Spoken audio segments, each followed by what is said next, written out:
culpa de um filho ser ingrato é dos pais e como corrigir isso? Como é que tu vê essa questão das pessoas olhando para outras crianças e falando que criança birrenta, se eu estivesse no local dessa mãe, eu só daria um tapa? De um lado, eu vou fazer o advogado do diabo. Eu entendo essas pessoas. Porém, eu acho muito errado essa questão de olhar para uma criança e falar, ela é só importante para ti. Como é que tu olha para isso e como é que tu consegue desenvolver uma noção para essa pessoa, para essa sociedade que olha para essa criança e fala essas coisas? A gente tá falando muito de dedos apontados e poucas mãos estendidas. Ser pai e ser mãe é entender que você vai lidar com perda de controle constantemente. Eu não estou na relação com o meu filho preocupada em atender expectativas de fora. E eu acho que nisso, muitas vezes, os pais acabam se perdendo um pouco, né? Se a gente vive uma vida muito orientada a atender expectativas exteriores, a gente se perde na própria parentalidade. E aí eu chamo a atenção, cuidado com manuais para educação de filhos. Porque muitas vezes você pode ficar muito atento a esse manual e se perder da relação do seu filho. Quando a nossa parentalidade ela tá muito no automático e a gente não tá preocupado com isso, às vezes a gente vê muitos pais fazendo as coisas pelos filhos. E até uma idade muito avançada, né? Isso não é bom. Isso é muito ruim. É muito ruim pra autoestima do futuro adulto, né? Que tá se constituindo. Qual é o limite da vigilância para os filhos? De eu controlar ele? Colocar um aplicativo onde eu veja todas as conversas dele no celular? Colocar um rastreador no celular dele ou na mochila dele? Qual é esse limite? Eu não vou estar sendo errado com ele? E depois, se ele descobrir, a gente não vai ter um corte de confiança nessa nossa relação? Muito bem, então vamos lá. Talvez a grande questão da parentalidade e que isso ninguém ensina é você. Mas e quando é ao contrário? Por exemplo, a gente cria expectativa de que eles sejam bons. Quando o filho se torna uma pessoa ruim, aquele filho que é mal criado, aquele filho que tem alguma questão um pouco mais disruptiva do que a gente achava que ele seria, como é que eu posso lidar com ele daí? Poxa, eu criei um filho da melhor forma possível e eu tô vendo ele indo pro caminho diferente. O ambiente tá ok, a família tá ok, uma família estruturada, amigos bons, mas de alguma forma ele tá se desviando. Como é que eu posso tirar essa expectativa de estar criando um filho ruim, mas ao mesmo tempo tentar auxiliar ele? O que eu falaria para pais seria o seguinte. Fernanda Zanetti é psicóloga desde 2012, mestre, docente universitária e apaixonada por educação, infância e adolescência. Nesse episódio vamos falar sobre os erros mais comuns na criação, a importância do exemplo, como lidar com as emoções das crianças e qual é o papel real dos pais na construção de uma infância emocionalmente saudável. E quando o pai, cansado, ou a mãe cansada, vê o filho fazendo alguma coisa que ele não gosta, ou até mesmo o bebezinho, né, chorando muito, e o pai e a mãe ficam com raiva. Não raiva do filho, mas do momento. Como é que ele pode não se cobrar com isso? Porque, eu vou ser sincero, eu já falei pra minha esposa, a gente é muito cuidadoso com as palavras que a gente usa, né? Tanto que eu sempre falo isso, a gente nunca brigou e a gente é muito feliz por isso, por causa do diálogo. Então eu conversei com a minha esposa, a Daiane, e falei pra ela que um dia eu senti raiva de estar ali e o bebê chorando muito, e eu não conseguia fazer nada. Na hora que eu dei o bebê pra Daiane, ele parou. Ai, que saco, vou me emocionar. A raiva não era dele. Era uma frustração de que eu não tava conseguindo cuidar dele, entendeu? Como é que eu posso lidar com isso?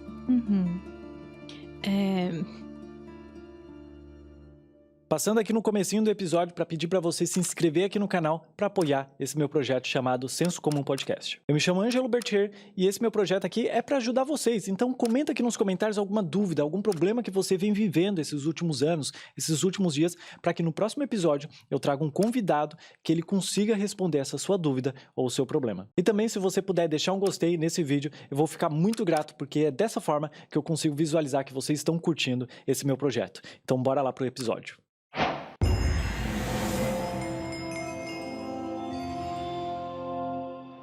Fernanda, a culpa de um filho ser ingrato é dos pais e como corrigir isso? Olha só, Ângelo, como a gente fala, né? Existe um jargão que diz assim, nasce uma mãe, nasce uma culpa. Você já ouviu falar disso? Essa eu nunca ouvi. Então, a forma como a educação das crianças se coloca no nosso modelo social atual, no qual a gente vive cada vez mais em núcleos menores, em núcleos em que a responsabilidade ela passa a ser estritamente do pai ou da mãe, quando tem pai, muitas vezes, né? A gente trazendo aqui o caso de mães solos, por exemplo. Então, existe um olhar, né, de que quem tem que dar conta dessa criança são esses cuidadores. Porém, cuidar de uma criança é um trabalho que exige muito. Existe um provérbio africano que fala, né, que você precisa de uma tribo inteira para poder educar uma criança. Então, pensa, hoje nós em núcleos cada vez mais individualizados, né? Como que se faz? Como que se dá conta de educar uma criança que necessita de cuidados físicos, necessita de cuidados emocionais, sendo que muitas vezes nós temos pouca rede de apoio. Então, esse é um grande desafio. Tem um ditado antigo, né, que falava assim, coitado do nome, né, mas era quem pariu Mateus que o embale, né? Não sei se você também já ouviu falar disso. Mas o que isso quer dizer? Assim, bom, se você é pai, se você é mãe, é você quem tem que ser o único responsável por qualquer coisa que vai acontecer com aquela criança. Mas eu te pergunto, será? Quando a gente fala de uma formação de pessoas que estarão num meio social, né? E que são pessoas que, de alguma forma, vêm de um contexto social, será que todos nós não estamos ou deveríamos estar envolvidos nesta rede de cuidado com as crianças? E que precisa avançar muito essa rede de cuidado ainda, né? Sim, com certeza. Uma das coisas que eu estava estudando sobre essa questão de cuidados de criança, eu caí lá na parte do Japão, que o pessoal fica se perguntando, aqui no Ocidente, né? Por que as crianças andam na rua sozinhas e é comum lá? E aí eu fui pesquisar sobre essa questão. E, na verdade, as crianças estão andando sozinhas na rua porque elas estão asseguradas pelos outros adultos que estão ali. Todos os adultos estão colocados ali através da cultura, do ensinamento que eles tiveram ao longo da vida deles, de que, ok, eu estou aqui como adulto, aquela criança está assegurada através da minha compreensão de que ela está ali andando sozinha na rua. Então, essa parte de, ok, quem cuida dos filhos, não é realmente somente dos pais em si. Claro que ali vem a base de tudo. Claro que vai depender muito se é uma mãe solo, se é um pai solo que está cuidando, mas também tem muito dessa questão. Ok, quem está do lado dessa criança? Quem pode auxiliar? E não somente na questão familiar, mas também da própria sociedade. O governo também pode acabar cuidando dessa criança a partir do momento que os pais podem fazer alguma besteira, digamos assim, né? Mas como é que se dá essa questão de, ok, essa criança está no mundo agora, quem é que cuida, de fato?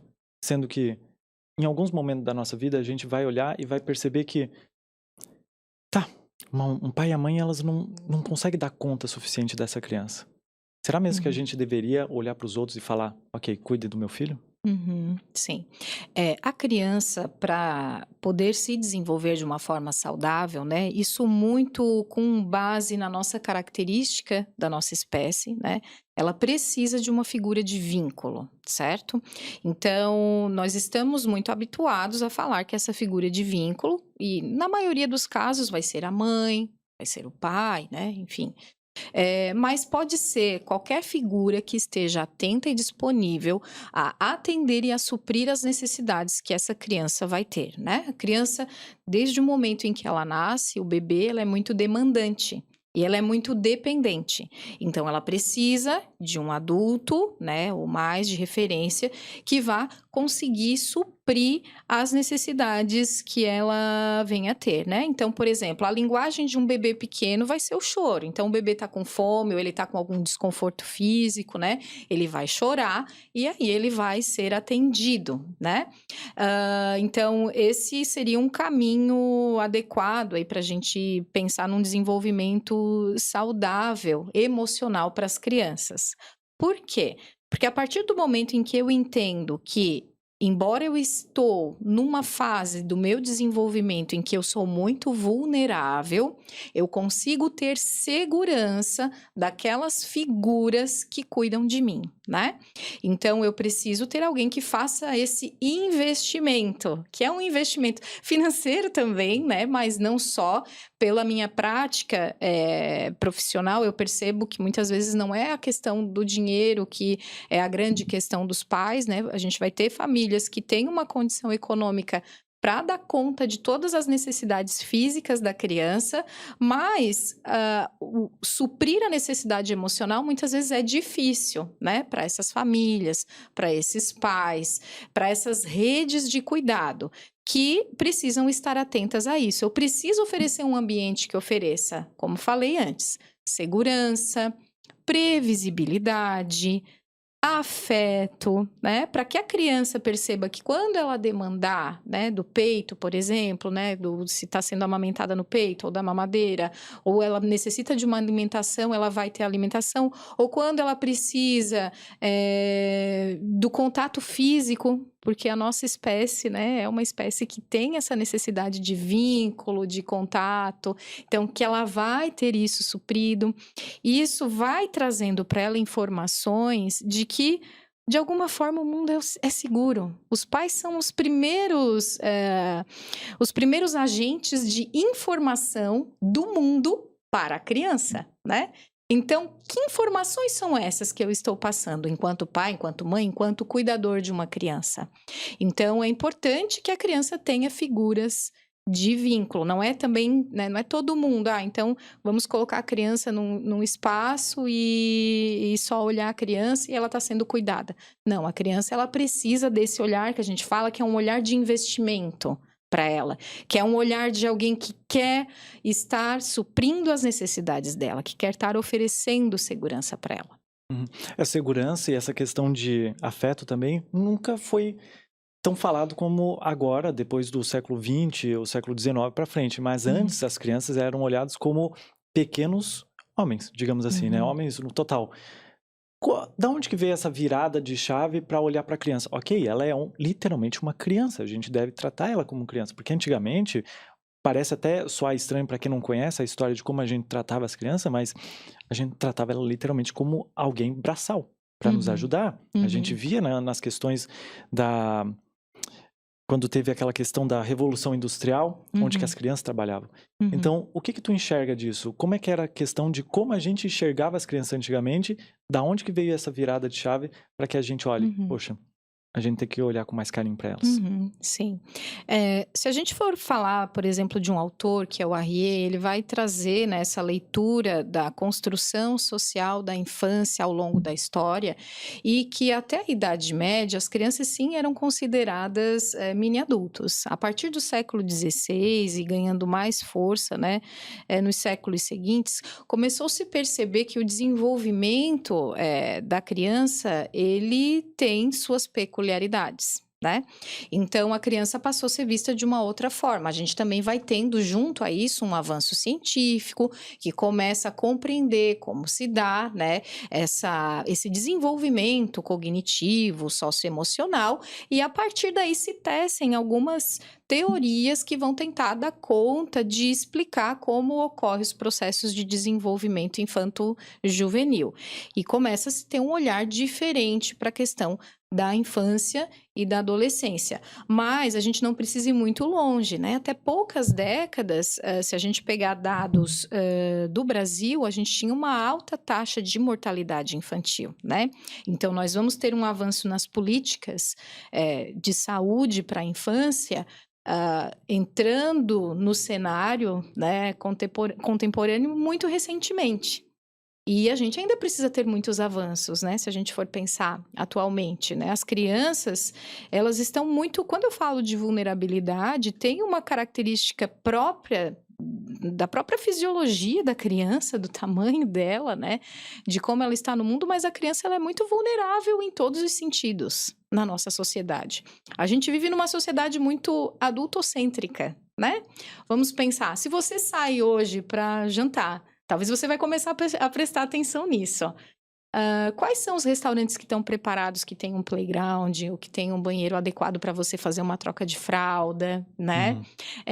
Quais os espaços em que a criança consegue estar de um jeito que ela é? Ainda é muito difícil, né? A criança saudável, ela é curiosa, ela explora, ela é falante, ela faz barulho, ela faz birra, né? E nem sempre a gente tem uma tolerância para entender esses movimentos que são os movimentos naturais das crianças, né? Sim. Essa questão tu foi para um local muito, muito importante para mim, porque pro pessoal que tá me assistindo agora, eu tô muito abafado porque eu quero te perguntar muitas coisas. Pode perguntar. Porque pro pessoal que tá nos assistindo agora, eu sou pai de uma criancinha de 1 mês, então eu tô louco pra te perguntar várias coisas, mas tu tocou na questão de birra, que eu particularmente nunca fui uma criança muito birrenta, né? E a gente abre um leque aqui muito grande. O que é birra, né? Mas enfim, vamos fechar esse leque, vamos colocar a birra como só uma coisa. Aquele escândalo que a pessoa faz, que a criancinha faz. Eu quero entrar nessa questão, mas depois a gente volta de como a gente tratava as crianças, tá? Tá, Só vamos abrir um parênteses aqui. Como é que tu vê essa questão das pessoas olhando para outras crianças e falando: que criança birrenta, se eu estivesse no local dessa mãe, eu só daria um tapa? Porque hoje em dia, o que me parece, lendo a internet, e as pessoas falando, a sua criança é só importante para ti. De um lado, eu vou fazer o advogado do diabo. Eu entendo essas pessoas. Porém, eu acho muito errado essa questão de olhar para uma criança e falar: ela é só responsabilidade sua. Ela é só importante para ti. O que tu vê nesse lado da sociedade olhando para uma mãe cansada, um pai cansado, e olhando para uma criança fazendo birra ali por algum motivo, seja ela qual for, até porque a criança ela não tem a maturidade para falar: olha, eu tô fazendo essa birra porque eu gostei do carrinho do garotinho que tá ali andando e eu não posso ter ele. Então as pessoas não têm essa noção. Como é que tu olha para isso e como é que tu consegue desenvolver uma noção para essa pessoa, para essa sociedade que olha para essa criança e fala essas coisas? Veja bem, quando a gente fala de parentalidade, e acho que isso é importante, né? Vamos tentar refletir. A gente está falando muito de dedos apontados e poucas mãos estendidas. Era aquilo que eu falava de rede de apoio, né? Então, a criança, ela talvez vai fazer uma birra, ela vai ter um comportamento que é um comportamento natural, porque ela está aprendendo. A criança, ela chegou no mundo recentemente.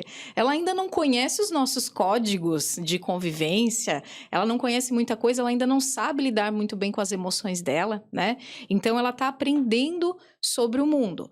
Porém, se a gente parte da referência de que o mundo é um lugar que precisa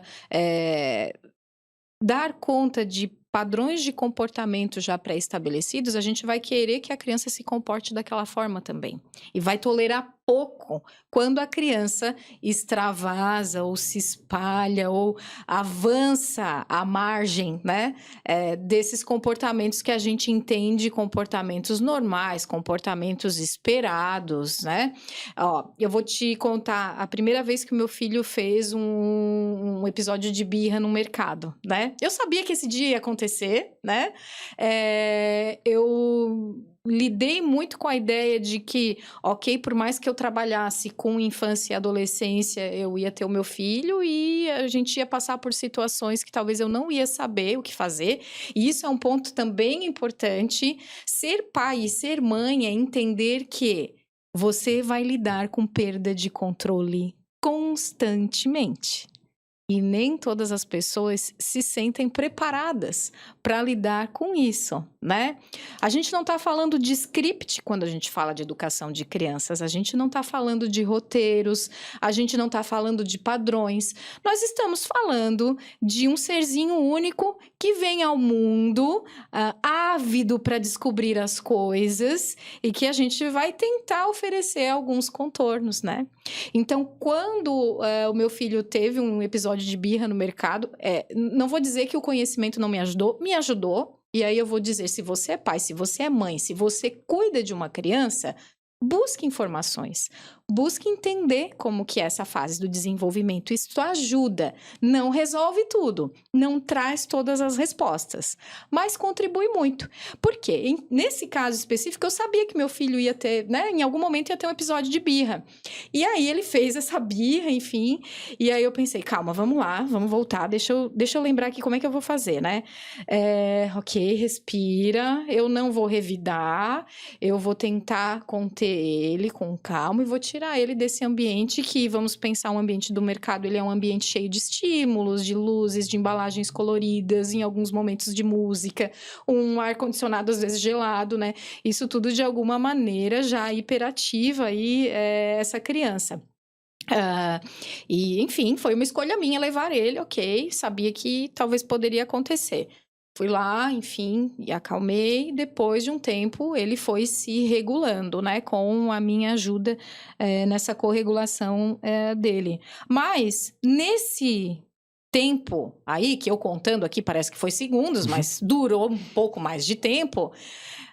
O que ficou muito nítido para mim eram os olhares, assim, né? As pessoas olhando, né? Nossa, olha só. E talvez vocês que estão me ouvindo vão falar assim: nossa, mas ela não é psicóloga da infância e adolescência? Como que o filho dela faz birra? Né? Ele faz porque ele é uma criança normal. E eu também não uso meu filho como exemplo, por exemplo, nos lugares que eu vou falar sobre desenvolvimento infantil, ou enfim. Porque eu acho que cada criança é única e cada criança tem seus desafios. Eu tenho meus desafios enquanto mãe também, né? E é desafiador porque as pessoas vão te olhar. As pessoas vão querer que você saia o mínimo possível daquela regra estabelecida ou daquela forma de agir estabelecida. E vamos pensar, isso se dá para criança, se dá para pais, mas se dá para todos, de um modo geral, né? A gente fala que a gente vive uma epidemia da normose, né? A gente quer que as pessoas sejam todas muito parecidas e tenham atitudes muito parecidas, muito num tom de conformidade, aquilo que destoa nos causa um estranhamento. Ainda mais quando a gente está falando de uma expressão de raiva, muitas vezes, da criança, de frustração, porque a gente aprendeu socialmente a maquiar muito bem as nossas emoções de frustração, de raiva, de tristeza. Então, quando a criança chora, quando ela expressa raiva, para nós, muitas vezes, é muito desconfortável, né? Sim. E aí, a questão é... Bem, eu sabia que eu iria receber esses olhares, recebi esses olhares, mas eu entendi que, naquele momento, sou eu e meu filho. Eu não estou na relação com o meu filho preocupada em atender expectativas de fora. E eu acho que nisso, muitas vezes, os pais acabam se perdendo um pouco, né? Se a gente vive uma vida muito orientada a atender expectativas exteriores, a gente se perde na própria parentalidade. E aí eu chamo a atenção, cuidado com manuais para educação de filhos. Porque muitas vezes você pode ficar muito atento a esse manual e se perder da relação do seu filho, né? Nem tudo que está num manual serve para aquela criança que está lá na sua casa, que nasceu, né, num contexto específico, numa família específica, que tem características singulares. Perfeito, perfeito, né? Não existe um manual, não é uma receita de bolo para cuidar de uma criança. Tu falou ali na parte do ambiente. Eu achei muito inteligente da tua parte e eu nunca tinha pensado nisso. Pô, se meu filho tem uma birra ali, eu tentaria controlar ele ali no local e não tirar ele desse ambiente. E aí eu vou puxar o gancho do que a gente estava falando lá um pouquinho atrás, porque eu quero fazer o advogado do diabo. Eu sempre vou falar aqui no podcast que eu nunca vou ficar concordando, nunca é uma palavra muito forte, mas eu não vou ficar concordando toda hora aqui contigo, porque senão a gente vai terminar esse podcast em 30 minutos. E eu não quero isso. Eu concordo contigo todas as coisas que tu tá falando, mas eu gosto de trazer perguntas do senso comum pra cá, literalmente, porque o nome do canal é esse. Ok, voltando lá pra parte da sociedade adultocêntrica. É responsabilidade da sociedade mesmo se adequar às crianças? É obrigação deles? E por que seria? Eu gosto de pensar que talvez, não digo uma obrigatoriedade, mas um movimento no qual podemos pensar numa sociedade mais harmoniosa, ter um movimento de olhar diferentes indivíduos e diferentes necessidades. A gente parte de uma perspectiva adulta, né, masculina, de um modelo que vem para nós muito ocidental, europeu. Se a gente for ver isso nos diferentes aspectos, né? Lá na faculdade, quando eu dou para os alunos a disciplina de origens da psicologia, a gente entende que a história da psicologia ela vai se dando a partir de um olhar europeu, masculino, né? Adulto, de uma classe média, alta, intelectual. A produção do conhecimento, a difusão do conhecimento se dá a partir desse público. Mas você tem um contingente de pessoas que não estão nesse quadrante, mas que fazem parte da teia social, né? Então, vamos pensar, nessa perspectiva, a criança, ela também é, como se a gente fosse dizer, ela é um outro no mundo, né? Se eu parto da referência que o mundo ele precisa ser feito para pessoas adultas, para pessoas... Vamos pegar aqui o recorte, por exemplo, da pessoa com deficiência, né? Eu tô pegando esse recorte porque a gente pode pegar vários outros, mas eu tô pegando esse recorte porque a gente estava falando de ambientes adequados, né? Eu penso em ambientes que são adequados para pessoas que não têm nenhum tipo de limitação, muitas vezes, né? E aí você tem que ter legislações para poder falar em acessibilidade, em lugares adaptados. E se a gente for pensar, a criança também, ela vai ter espaços, ela vai ter lá a escolinha, ela vai ter o playground, ela vai ser alvo também muito da publicidade de consumo. A gente tem lugares específicos que utilizam de mecanismos muito covardes, né, para sedução das crianças, para venda, né, de produtos e de uma série de outras coisas. Talvez a gente até possa falar aqui hoje um pouquinho sobre a tecnologia, né, que é uma grande questão hoje quando a gente fala de crianças e adolescentes e de saúde mental na infância e adolescência, mas a gente não pode ser ingênuo que o nosso cenário social ele é um cenário inclusivo. O nosso cenário social ele ainda é muito excludente para muitas populações e é para as crianças, inclusive. Tu falou ali da parte da propaganda para as crianças. Se a gente reparar, e eu acho que todo mundo já deve ter reparado, o quanto as coisas mais brilhosas, mais coloridas estão no olhar de uma criança abaixo de um adulto. Justamente para a criança olhar. Eu tô falando aqui da parte onde que a pessoa tá dentro de um supermercado, tá ali no caixa e vê aquelas coisinhas brilhando. Normalmente é sempre um chocolatinho. Sempre abaixo da vista do adulto e sempre à vista da criança. Isso já é uma jogada que as pessoas estão fazendo contra ou a favor de alguma coisa. E estão meio que tentando controlar e seduzindo as crianças para um lucro maior.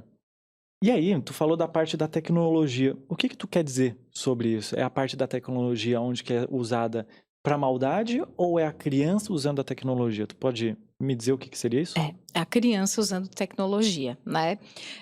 O fenômeno da internet, né, do nosso acesso a smartphones, por exemplo, ele é algo muito recente. Somente agora que a gente consegue ter uma dimensão um pouco melhor por meio de pesquisas recentes do impacto disso no neurodesenvolvimento das crianças, né? E no comportamento delas como um todo e na própria questão relacional das famílias. O que a gente percebe na prática é que os pais hoje entendem que se eu ofereço um celular para a criança, de alguma maneira ela está segura, porque ela está em casa, ela está longe dos perigos da rua, por exemplo, e ela está acessando alguns conteúdos aí, que muitas vezes parecem inofensivos, né? Porque a gente tem essa captura, essa sedução, né? Muito bem pensada por algumas ferramentas de jogos, de redes sociais, né? Que parecem inofensivas, mas que a criança já vai se vendo imersa, né? Nesse mundo, só que ela ainda não tem a maturidade suficiente para lidar com tudo que a tecnologia pode trazer. Por exemplo, se eu exponho a minha criança a estar conectada a uma rede social, na qual ela pode ter contato com outras pessoas, como é que eu posso ter o controle de quem vai entrar em contato com ela por ali, né? Ou como é que eu posso fazer uma seleção adequada de que conteúdos ela está consumindo, né? Ou o tempo de tela. A gente sabe que a tela, ela vai funcionar hiperexcitando esse cérebro. Então, a criança, ela vai estar respondendo aí a estímulos, né, relacionados com o mecanismo de liberação de dopamina, no qual ela vai estar o tempo todo seduzida, ela vai ter estímulos que vão trazer uma satisfação imediata, e aí a criança passa a não saber mais lidar muito bem com tédio, não saber lidar mais muito bem com processos, né? A nossa vida cotidiana, ela é muito mais mais sem graça do que a vida no celular ou nas telas, né? Só que as crianças estão crescendo, pelo menos as crianças que passam muito tempo nas telas, com essa ideia ilusória de que o mundo é fácil. O mundo é fácil em que sentido, assim? O mundo é cheio de filtros, você desconecta a hora que você quer, enfim... É uma gamificação das coisas, né? Então, a gente precisa ter um olhar crítico sobre isso. Não é simplesmente você achar que é algo inofensivo. Porque se a gente olhar assim, nossa, é inofensivo, né? Mas será que é inofensivo? Não é tão inofensivo assim. Mas eu vou fazer o advogado do diabo novamente, porque eu gosto de pegar no pé. Tá, e eu aceitei vir aqui justamente por isso. Que perfeito. Ótimo. Porém, vou fazer um parêntese, que é uma coisa que me ajudou bastante e talvez ajude, assim, algum pai que está querendo tirar o tempo de tela do celular. Pode ser que faça sentido, pode ser que não. Então, tem que fazer o teste aí dentro da sua casa. Primeiro, tem que ver se a criança entende um pouco de tecnologia a ponto de mexer nas funções do celular. Mas eu vou dar o meu exemplo. Eu não me considero uma pessoa muito viciada em celular. Mas o Instagram, ele me corrompe um tempinho ali, que era de mais ou menos 2 horas por dia, o que é bem pouco para a sociedade em que a gente vive. E eu tava querendo diminuir. Como é que eu diminui? Colocando o meu Instagram no preto e branco. Talvez, e aí diminui para 42 minutos por dia. Foi ótimo. Hoje em dia eu tirei porque hoje eu não uso mais o celular, justamente porque eu sou um paizão e é muito difícil ficar no celular toda hora, principalmente em casa, quando eu quero ficar com meu filho, né? Então, tiro o celular. Não quer dizer que de vez em quando eu vou ali dar uma olhada, né? Não somos de ferro. Porém, se quiser testar, coloca o celular no preto e branco e dá para a criança. Talvez o hiperestímulo que ela tenha possa diminuir. Ok, esse foi o parênteses, talvez isso ajude vocês. Porém, eu quero dar mais um exemplo da minha vida, que é o seguinte. Quem é que está errado nessa questão da exposição dos filhos e no que eles assistem? Porque assim, eu vou dar um meu exemplo agora. Aqui atrás de mim tem umas placas do YouTube. Isso daqui são placas de YouTube de games. Eu jogava Minecraft há 15 anos atrás. E naquela época eu era uma criança, uma adolescente que falava bastante palavrão.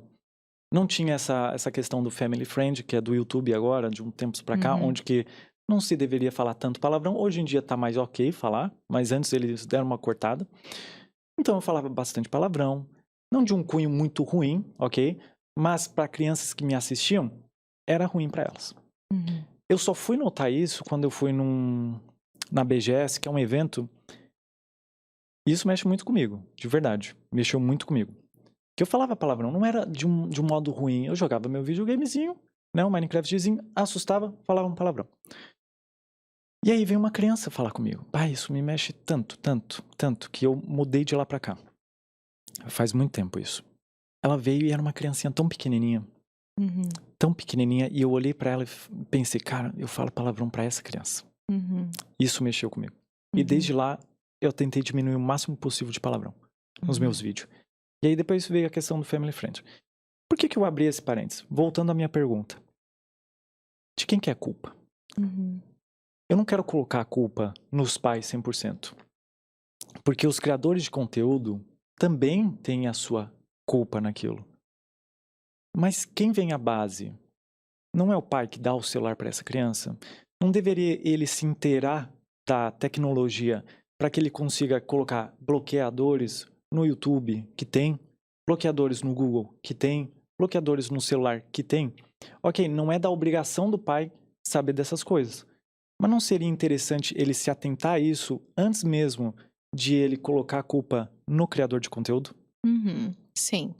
Os pais precisam assumir a sua responsabilidade de pais, né?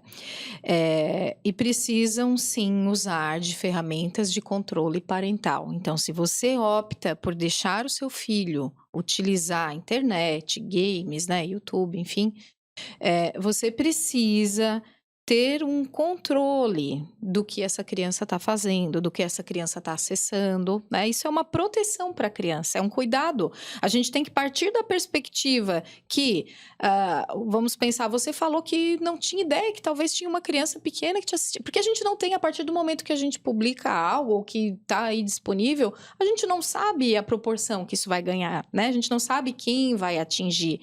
E as crianças podem ser atingidas muitas vezes por conteúdos que não são de acordo com o que a família quer transmitir para essa criança. Então, os pais, sem sombra de dúvida, precisam ter esse cuidado. Porém, a gente também tem que entender que hoje a internet avançou, enfim, e as pessoas também estão tendo mecanismos muito sofisticados de adentrar em conteúdos infantis, enfim, e poder, talvez, né, entrar em contato com alguém por um chat, ou talvez numa margem aí de um vídeo, de um canal, de um material, né, sair aí alguma fala.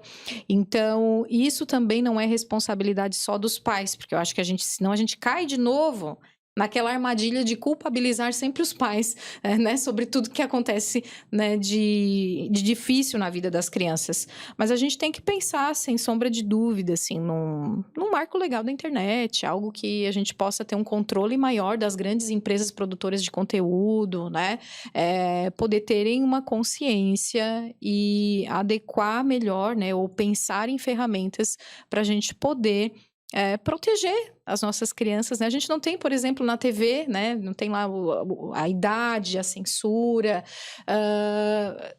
Por que a gente não tem, talvez, isso de um jeito mais bem planejado, né? Na internet, ou enfim. Eu acho que vem se avançando, mas os pais precisam estar atentos a essas ferramentas de controle parental. Que tem ferramentas que limitam o tempo, tem ferramentas em que você consegue ver o que a criança, o que a adolescente está acessando, né? E aí os pais ficam sempre numa dúvida, principalmente os pais de adolescentes, né? Mas eu não vou estar invadindo a privacidade do meu filho, né? Então, se você faz combinados com esse adolescente, é importante você, vez ou outra, fazer uma checagem do que ele está vendo, do que ele está consumindo, do que ele está assistindo, né? Porque o adolescente, ele ainda não tem maturidade para estar utilizando de ferramentas, né, como... E aí não falo só de rede social, o próprio WhatsApp, assim, né? A gente se depara com muitas... Ângelo, existem muitas situações na clínica que a gente se depara com adolescentes que entram em situações, assim, muito difíceis depois de bancar emocionalmente. Entende? Por conta desse uso inadequado. Eu acho que as escolas precisam investir também numa educação para esses adolescentes de como fazer um uso adequado da internet. Acho que é um conjunto de coisas, né? Perfeito, Fernanda. Tu tocou num assunto que eu conversei com a minha esposa há um tempo atrás, enquanto ela estava gestando. Qual é o limite da vigilância para os filhos? De eu controlar ele? Por exemplo, colocar um aplicativo onde eu veja todas as conversas dele no celular. Colocar um rastreador no celular dele ou na mochila dele. Qual é esse limite? E eu não vou estar sendo errado com ele? E depois, se ele descobrir, a gente não vai ter um corte de confiança nessa nossa relação?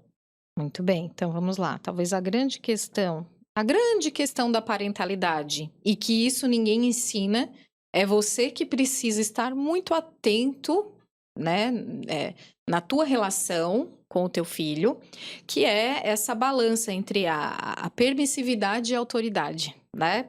A gente não pode pesar nem muito para um lado e nem tanto para o outro. Sobre você cuidar, né? Porque eu entendo assim, você estar atento ao que o teu filho está consumindo de tecnologia é um cuidado que você vai oferecer para o teu filho, né? E tem uma frase que diz assim, o combinado não sai caro. É claro que se você ficar vendo escondido, se você ficar fazendo todo um monitoramento sem que esse filho entenda, né? Ou saiba que você vai estar fazendo isso, sim, pode ter aí uma quebra de confiança, né? Mas tudo isso pode ser combinado. E a gente tem que pensar também que o adolescente, principalmente, né? Ele tem essa busca por autonomia, ele quer liberdade, né? Mas a liberdade e a autonomia, elas precisam vir acompanhadas de responsabilidade. E aí a leitura que os pais precisam fazer é a seguinte: o quanto de responsabilidade que meu filho já tem, ou já adquiriu, ou já, né, construiu, para que ele possa ter um uso mais livre disso, né? Então, e isso, claro, isso tem que ser conversado com as cartas na mesa, é jogo aberto com o adolescente, ó, e a gente, é aí que tá, e os pais assumindo seu papel parental também, E o papel parental, ele nem sempre é legalzinho, bonitinho, né? Ele tem momentos que você precisa ser duro, que você precisa colocar limites, que você precisa explicar. Olha, eu vou, vez ou outra, olhar aqui o teu celular, eu vou colocar aqui um aplicativo para poder acompanhar onde você vai, porque eu entendo que você é jovem ainda, que você ainda não tem maturidade, então algumas coisas eu vou precisar continuar te monitorando até que você consiga atingir aí, né, um nível de responsabilidade e de maturidade para poder exercer dessa liberdade. Porque se eu não faço isso, eu também posso correr o risco de, ok, então meu filho ele que sabe o que faz, né? Enfim, eu posso estar caindo num estilo parental muito permissivo, que não é bom para a criança também, nem para o adolescente, né? A gente precisa oferecer esse contorno. É uma forma de cuidado que a gente oferece, né? A gente fala hoje... Eu não sou uma grande estudiosa das neurociências, né? Embora as neurociências aí estão muito em alta e eu tento acompanhar, mas não sou uma pesquisadora da área, por exemplo. Mas a gente já entende que o cérebro humano, ele vai ter a sua fase de maturação aí depois dos 20 anos, né? Então, tem muitas famílias que a gente percebe que, meu filho já tem 15, 16, enfim, então ele já pode dar conta da sua vida sozinho, né? Mas na maioria das vezes a gente vê que esse adolescente, ele ainda precisa de um cuidado, de um acompanhamento, de um olhar mais atento dessa família. E claro, retomando, porque na psicologia tudo a gente explica com a seguinte frase: cada caso é um caso, né? Então, sem generalizações. O que a gente está fazendo aqui é um diálogo, eu trazendo algumas reflexões, você me provocando, você trazendo as suas reflexões, porque como a gente falou, não tem a receita de bolo, infelizmente. Ou felizmente, né? Também não teria muita graça se já viesse tudo pronto. Felizmente mesmo. Felizmente, de verdade. Porque cada pessoa é uma pessoa e isso é a maravilha do mundo, né? Se todo mundo fosse igualzinho, talvez seria chato. Ou não, a gente não sabe, né? Mas enfim, tu falou sobre a questão da responsabilidade e maturidade. Aí eu me pergunto, como é que eu vou criar uma maturidade, uma responsabilidade no meu filho? Porque a maturidade e a responsabilidade, para mim, não foi ensinada. Eu, particularmente, não sei as outras pessoas, mas nunca me ensinaram a ser maduro. Nunca me ensinaram a responsabilidade. Ok, talvez a responsabilidade em pequenos atos. Tu vai ficar responsável pela caixinha de areia dos gatos. Tu vai ficar responsável por cuidar da tua irmãzinha nova. Tu vai ficar responsável por isso. Ok, é só isso? Ou eu preciso ter uma estratégia um pouco melhor?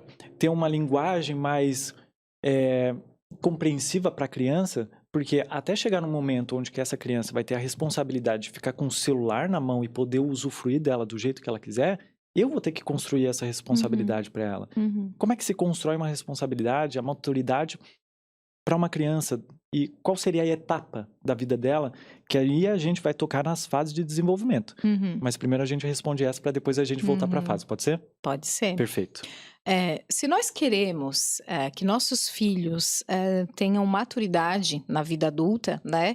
E muito se engana quem acha que a idade ela já pressupõe maturidade, porque a gente pode conhecer pessoas adultas que são muito imaturas ainda, né? A gente vai conseguir conquistar isso enquanto pais, desenvolvendo, oferecendo, né, incentivando a autonomia das crianças. Então, aquilo que a gente percebe que a criança consegue fazer por si mesma, é importante que a gente incentive que ela faça. Porque a partir disso, ela vai ter uma ideia de que ela consegue, né? Ela vai internalizando ideias de autoeficácia, de autoestima, né? Enfim, de autoeficiência, de que, ok, eu vou lá e começa nas primeiras coisas, né? Vou dar um exemplo. Tem lá o meu filho, ele tem 5 anos, ele chega na escolinha, eu incentivo que ele mesmo, né? Leve a mochila dele, que ele abra lá a mochila e ele pegue a agenda e coloque na mesa da professora, entende? Só que o que a gente vê? Quando a nossa parentalidade ela tá muito no automático e a gente não tá preocupado com isso, às vezes a gente vê muitos pais fazendo as coisas pelos filhos. E até uma idade muito avançada, né? Isso não é bom, isso é muito ruim para a autoestima da pessoa, do futuro adulto, né, que está se constituindo. Então, e a responsabilidade vem junto a isso. Então, a criança vai tendo autonomia, ela vai tendo as suas ações, ela vai entendendo que as ações dela têm consequências também. Então, a gente ter limites claros, limites definidos, né? E talvez, Ângelo, isso tudo que eu estou falando não é uma grande novidade para as pessoas que gostam de estudar, ler ou se informar sobre parentalidade. O grande desafio, talvez, da parentalidade é o trabalho pessoal da gente, pais, mães, né? Para que a gente se sinta bem de assumir essa posição na vida dos filhos.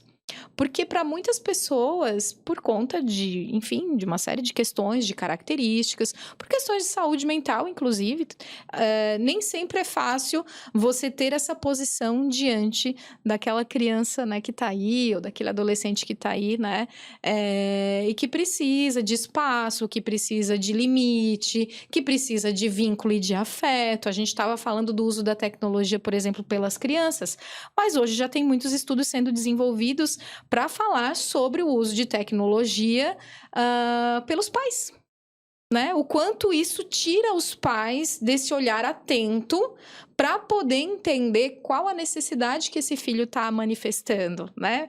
Ele te desconecta de alguma forma também, né? Do teu filho e daquilo que ele precisa de ti. Então, a parentalidade, ela é esse exercício árduo. É um exercício muito bom, muito gostoso. Como mãe, eu digo que talvez uma das coisas mais satisfatórias da minha vida é poder acompanhar uma criança se desenvolvendo. Nenhuma experiência na minha vida iguala a essa, mas ela é uma experiência que pressupõe muitos desafios. Não é só facinho, não é só bonzinho, né? Tem vezes que é punk mesmo, que dá vontade de pegar e sair, né? Como tem essas coisas de fala de mãe, assim, né? Eu vou embora, né? Sair para comprar um cigarro, né?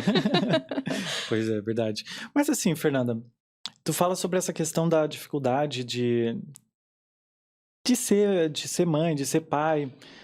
E uma das coisas que eu mais vejo dificuldade, pelo menos para mim, que tenho um filho agora, é entender o desenvolvimento dele. Uhum. E aí eu queria chegar na fase do desenvolvimento. É necessário realmente saber disso? Porque meus pais me criaram e criaram os outros filhos sem nem saber o que era isso. E a maioria das pessoas também. Isso é prejudicial não saber? Ou eu necessariamente preciso compreender qual é a fase do meu filho que ele está para que eu conheça ele melhor e consiga, de certa forma, alinhar minhas expectativas com ele? Uhum. Eu acredito que conhecer sobre desenvolvimento da infância e adolescência ajuda muito. E em muitos aspectos. Ajuda você a compreender e ter noção do comportamento da criança, se aquele comportamento ele é esperado ou não para aquela fase. Ajuda num caráter preventivo também, porque se a gente falar de desenvolvimento infantil, a gente pode entender também que esse desenvolvimento, em algumas situações, com algumas crianças, ele pode não acontecer da forma desejada e esperada. E na primeira infância, sobretudo, quando a gente consegue observar de forma precoce, né, esses atrasos do desenvolvimento, talvez a gente pode falar assim, a gente consegue intervir mais cedo. A gente consegue intervir numa fase da vida em que as janelas, né, de desenvolvimento, elas estão aí para serem estimuladas e a gente poder trabalhar depois enfim, né, num prognóstico melhor, no caso, por exemplo, de alguma criança que tem um transtorno do neurodesenvolvimento. Então, eu entendo que é muito importante. É claro que nem todo mundo vai ser um expert em desenvolvimento infantil, mas para isso você pode buscar fontes de informação, profissionais, né? Hoje no consultório eu atendo infância e adolescência, eu atendo as crianças, mas existem muitas sessões que eu faço que são sessões de acompanhamento parental, né? Educação parental, enfim, que os pais vêm justamente por dúvidas, né? Olha, tá acontecendo isso, ou quando vem a fase das birras, ou, por exemplo, aconteceu uma situação que mudou aí o ciclo familiar, a dinâmica familiar, os pais passaram por um processo de separação, de divórcio, como é que eu vou agir com meu filho, com a minha filha?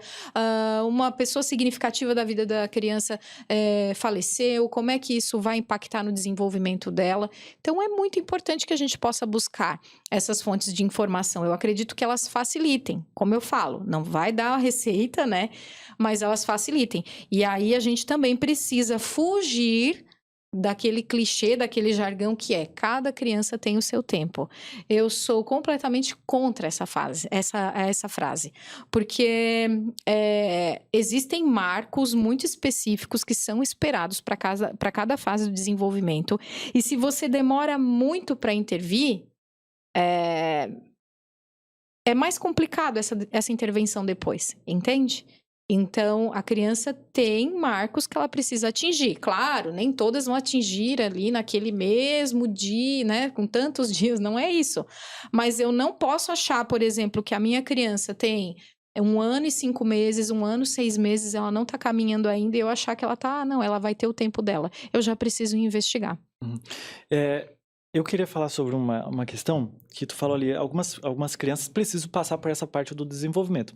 Eu posso também acelerar um desenvolvimento? Por exemplo, a leitura na criança, algum tipo de aprendizado que é um pouco mais avançado para ela. Eu posso fazer isso ou isso vai dificultar um pouco a relação que ela tem vivendo a própria vida? Poder você pode, só que isso pode trazer impactos na vida da criança. De que forma? Vou dar um exemplo. Crianças que eu atendo que têm altas habilidades, por exemplo, né? Hoje, uma criança que tem altas habilidades de superdotação, que seriam crianças, por exemplo, que elas já têm um potencial para ter uma aprendizagem de alguns conceitos em uma idade mais precoce, né? Você precisa ter um cuidado para não hiperestimular essa criança ou demandar demais essa criança, porque você pode estar construindo aí um cenário propício para um quadro de ansiedade, por exemplo. Porque eu vou estar acelerando coisas que não são naquela fase, né? Então, a gente precisa estimular, sim, a criança, né? Enfim, preciso estimular a linguagem. Eu vou conversar com a criança, eu vou cantar com a criança. Quero que a criança saiba ler, escrever, eu vou ler para a criança, né? Eu vou estimular ela a desenhar, enfim. Mas existem algumas questões do desenvolvimento, e é por isso que os pais precisam entender, pais, educadores, sobre as fases do desenvolvimento, porque, por exemplo, eu não vou colocar um lápis na mão de uma criança de 1 aninho, né? Um lápis fino para que ela já comece a traçar o nome dela, porque ela não tem ainda nem o seu organismo ainda, né? Do ponto de vista muscular, ósseo, pronto, né, maturado para ela poder exercer aquela atividade já. Então, a gente precisa ter esse cuidado, assim, né? Existem as etapas para cada situação e a gente tem que cuidar para não estimular de uma maneira muito... enfim, muito precoce, assim, para não parecer algo num teor, assim, de uma hiperexigência da criança, entende? Porque isso é bem complicado para as crianças que são hiperdemandadas, hiperexigidas, né? Isso acaba gerando aí um potencial muito grande para a ansiedade, por exemplo. Imagino. Agora, na parte de condicionamento, e aí eu tô falando do Ivan Pavlov, que a gente sabe que a gente pode condicionar várias coisas na nossa vida. Para quem não sabe, assim, condicionamento, eu vou dar um exemplo bem rápido, talvez tu possa me corrigir se eu falar alguma coisa errada. Assim, tu tem uma cinetinha e uma carninha, tu dá pro cachorro. E toda vez que tu dá pro cachorro uma comidinha, tu liga a cinetinha, ele vai começar a babar. E aí, do nada, quando tu fazer toda esse esquema, depois de um tempo, só de tu tocar a sinetinha, ele vai começar a babar, porque ele vai achar que ele vai ter aquele estímulo. O quanto que a gente pode condicionar uma criança, ou seja, controlar um condicionamento dela. Eu vou dar um exemplo, meu e da minha esposa, que era só brincadeira, tá? Só brincadeira, mas eu vou dar o exemplo só para um condicionamento que eu queria fazer com meu filho, só para ver o limite da coisa. Mas é algo bobo, tá? É que minha esposa não deixou eu fazer, mas também não iria fazer. É o seguinte... Toda vez que meu filho ia mijar, né, ia no banheiro, eu ia falar pra ele, filho, não se mija de frente, se mija de lado. Eu ia fazer isso só pra brincar. Não que eu iria fazer, eu tava conversando com minha esposa. Pra deixar bem claro, porque o pessoal da internet é 880, eles vão achar que é verdade. Então, meu filho iria nascer, crescer, achando que aquilo é normal, até que ele fizesse isso na frente de alguém. E alguém ia falar, poxa, por que tu tá fazendo isso? Então, de certa forma, a gente pode condicionar nossos filhos a fazerem, às vezes, nem tudo, o que a gente quer. qual é o limite disso? O que eu posso condicionar no meu filho e aquilo que eu não posso, de fato? Ok. Eu não tenho uma ampla formação em psicologia comportamental, nem nada disso, mas de uma maneira muito simples, vamos pensar. As crianças, elas são grandes esponjinhas aí para aprendizagem, com certeza. O uso de reforçadores, ele pode nos ajudar, né? Então, eu posso oferecer um reforço positivo, por exemplo, se a criança vai tendo eu posso direcionar ela para um comportamento. A partir do momento que ela faz aquele comportamento, eu dou um reforçador, né? E a tendência que se tenha de ela repetir esse comportamento, com certeza. O quanto eu posso fazer isso, ou quanto ela vai se moldar a isso, aí talvez a gente vai para grandes questões da psicologia, né? Eu, claro, como psicóloga de base fenomenológica existencial, eu sempre vou te dizer que existe uma margem aí para o indivíduo subverter e fazer suas escolhas, né? Então, embora eu entenda que essa modulação de ambiente, ela ocorre, né? Isso é dado, enfim, mas eu sempre gosto de pensar que em algum momento o indivíduo ele pode ter essa capacidade de subverter. Sim, com certeza. É uma questão que eu sempre fiquei pensando, né? O quanto que a gente pode condicionar uma criança, né? O quanto que a gente pode fazer com que ela faça alguma coisa que ela nem sabia que não precisava fazer aquilo. Né? E essa questão de, poxa, ter um filho, condicionar ele a fazer alguma coisa, criar ele, eu fico me perguntando, e a gente tocou no assunto antes de começar o podcast, todo mundo pode ter filho? Quer dizer, poder pode, né? Mas todo mundo é preparado para ser filho? O que tu acha sobre isso? Bem, eu penso que, de alguma forma, ter filhos é algo que aparece como uma linha que precisaria ter no roteiro da vida de muitas pessoas, né? É como se você nascesse, crescesse, estudei, fiz faculdade, enfim, agora tenho que ter um filho, né? Ou não. E aí também, claro, tem um componente cultural de quando ter ou não filhos, né? E voltando na questão anterior dessa modulação, a gente não pode esquecer que a todo tempo também a gente está reproduzindo cultura, né? O seu filho, meu filho, eles estão imersos numa cultura, e essa cultura também tem reforçadores, né? E aí essa pessoa vai se colocando também muito para, enfim, direcionado a esses reforçadores. Porém, a escolha de ter filhos, eu acho que hoje ela é muito mais uma possibilidade do que já foi, né? A gente hoje tem uma saúde sexual reprodutiva que nos dá a possibilidade de, por exemplo, ter o uso de métodos contraceptivos, de ter um planejamento familiar, né? O que talvez não era uma condição, né? Há séculos atrás. Hoje a gente tem essa possibilidade. E aí eu acredito também que esse fato de escolher filhos ou não, ele impõe uma angústia para muitas pessoas, né? Vou ter filho, não vou ter, em que momento, né? Mas eu acho que a gente precisa pensar muito no âmbito do desejo e no âmbito da sua disponibilidade para estar acompanhando alguém, né? Para abdicar de ser o centro do mundo, porque quando a gente tem filhos é isso, né? Você precisa ver se você está disposto a isso. Tem um livro de um psicólogo que eu gosto muito, né? Que ele é um terapeuta cognitivo comportamental, que é o Renato Caminha, que o título do livro dele é assim, Cabe um filho na sua vida? E ele fala um pouco sobre psicologia do desenvolvimento, né? E ele traz essa reflexão, assim, do quanto a gente também tem claro, vindo por um viés mais de uma psicologia evolucionista, ele entende que talvez a gente tenha aí enfim, né, uma impressão no nosso DNA de que nos coloque num movimento de querer procriar, né, enquanto espécies, mas hoje a gente já tem a possibilidade de fazer uma escolha mais consciente de ter ou não filhos.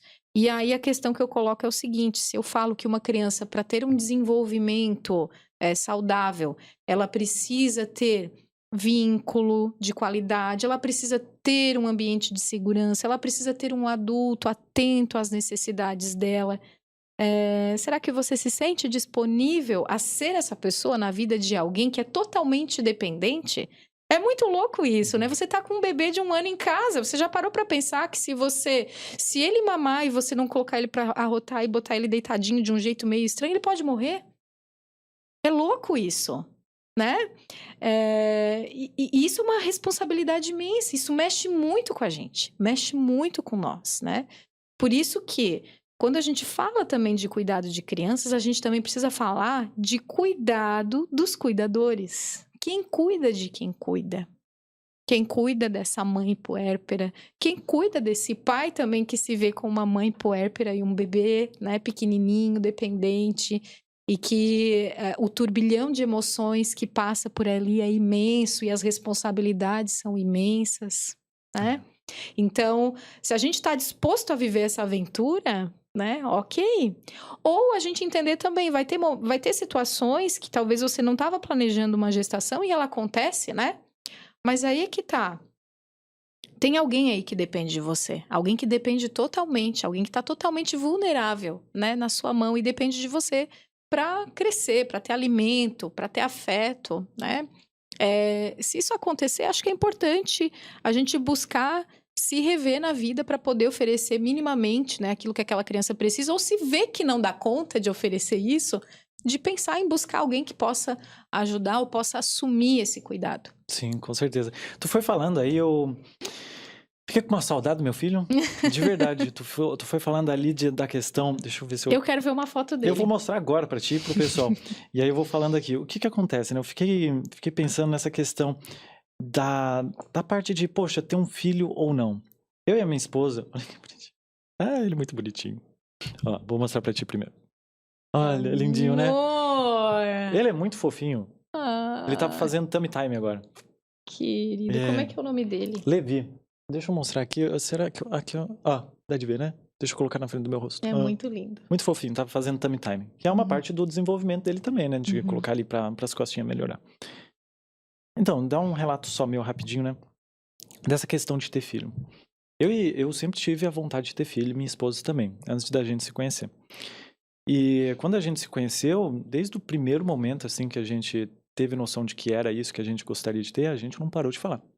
Desde o 3º mês, olha que emocionado que a gente é. Que bom que a gente foi. E quando ela recebeu a notícia, né, porque ela fez o teste ali e a gente soube, foi uma emoção muito boa. Foi muito boa. Porque, querendo ou não, meio que a gente estava preparado, mas ao mesmo tempo não. A gente estava preparado porque a gente adoraria ter um. A gente não estava preparado porque aquele momento não estava preparado. Mas foi um montante de sentimentos, todos eles bons, nenhum ruim, entre eu e ela. E foi incrível, de verdade. Eu aconselho ter filhos? Eu aconselharia.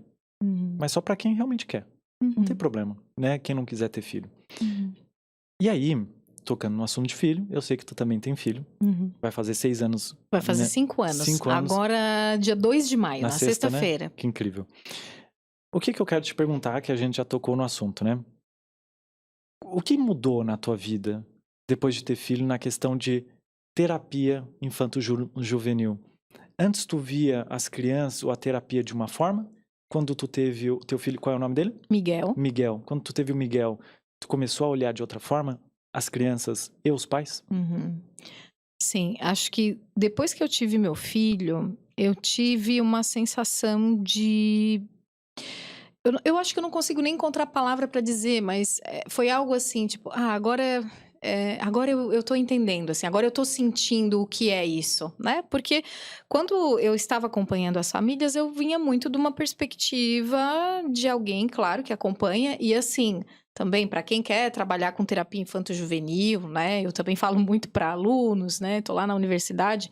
Não é uma exigência você ter filhos para trabalhar com infância e adolescência. Tem muitos psicólogos muito bons, tenho amigas psicólogas maravilhosas e que não tinham filhos e atendiam infância lindamente, né? Você precisa ter todo o conhecimento, as ferramentas, né?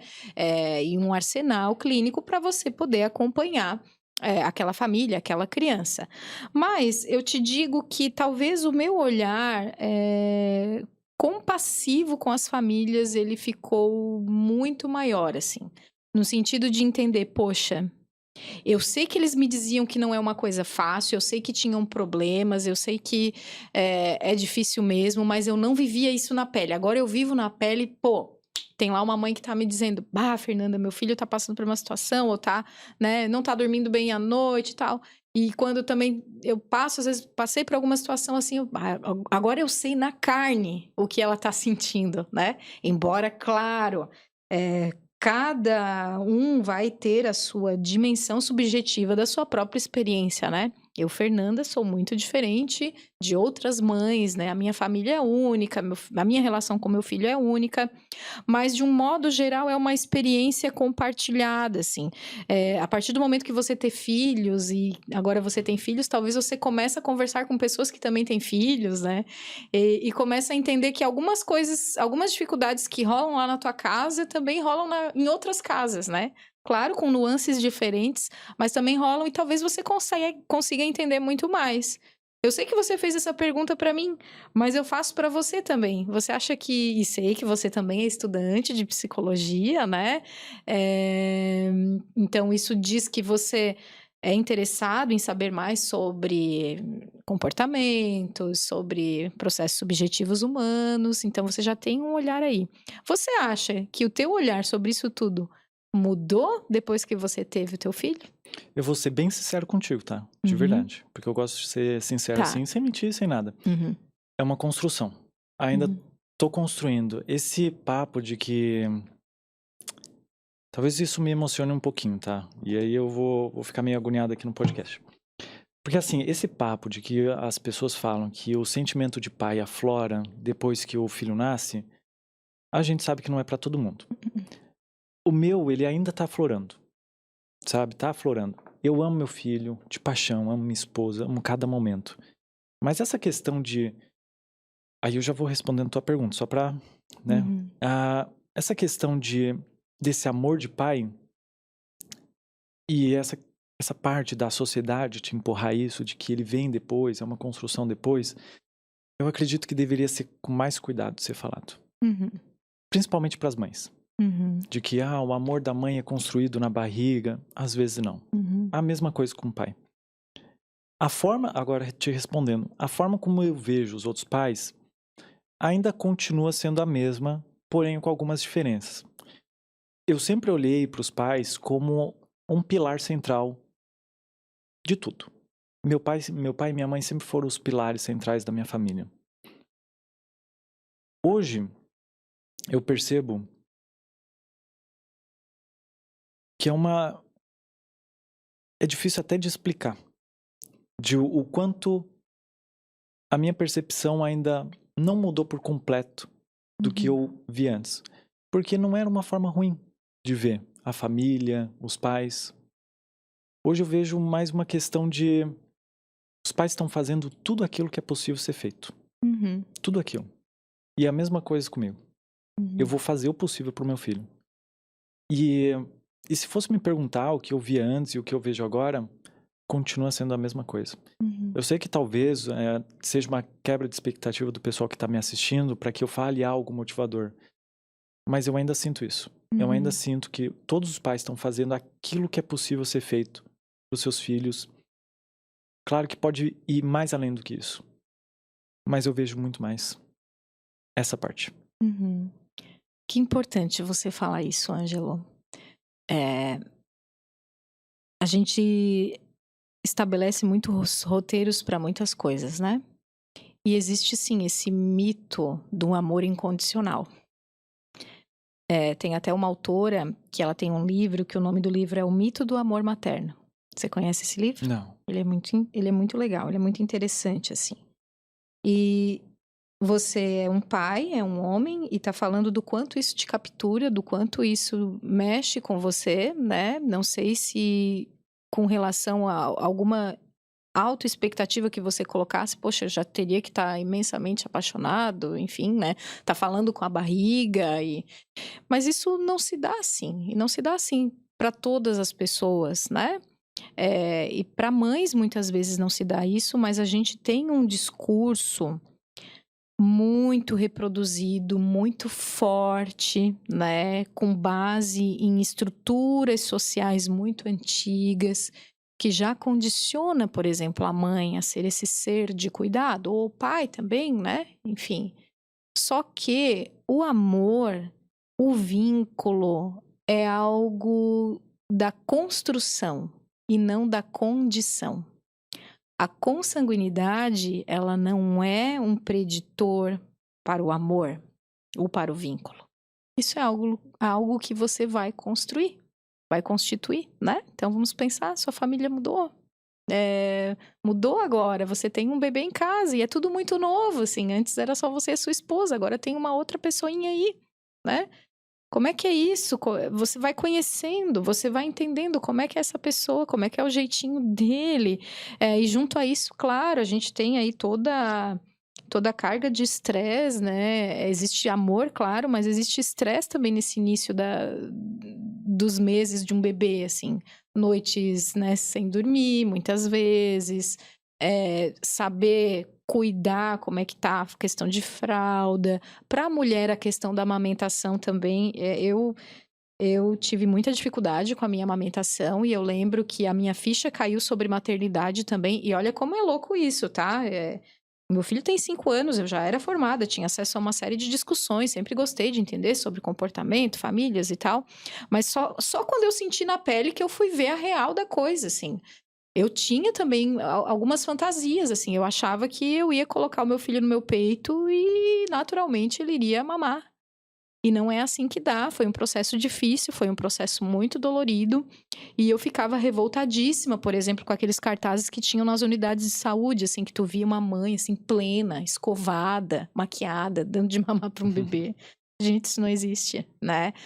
A gente precisa desconstruir esses discursos. Eu acho que é muito corajoso quem vem para a internet ou quem vem para qualquer mídia falar sobre maternidade real e paternidade real, né? E que bom que você pode compartilhar isso, Ângelo, comigo e com as pessoas que te acompanham, né? Acho que isso aproxima, eu acho que muitas pessoas vão se identificar com o teu relato. Com certeza. E eu também quero acrescentar algo que, como tu falou, é uma construção. Quando o meu filho nasceu, eu pensei mais em cuidar da minha esposa e cuidar do meu filho. Cuidar da minha esposa e cuidar do meu filho, nessa ordem. Porque quem vai cuidar mais do meu filho vai ser minha esposa. Quem vai cuidar mais da minha esposa seria eu. Não que eu iria negligenciar meu filho. Então, nesse meio tempo, eu fui construindo um amor pelo meu filho. Já amava ele logo na barriguinha. É estranho ficar falando com um filho que tá na barriga pro homem? É estranho, já ouvi vários relatos de que é estranho tu ficar falando ali com uma barriga que não vai te dar o retorno, no máximo um chutezinho.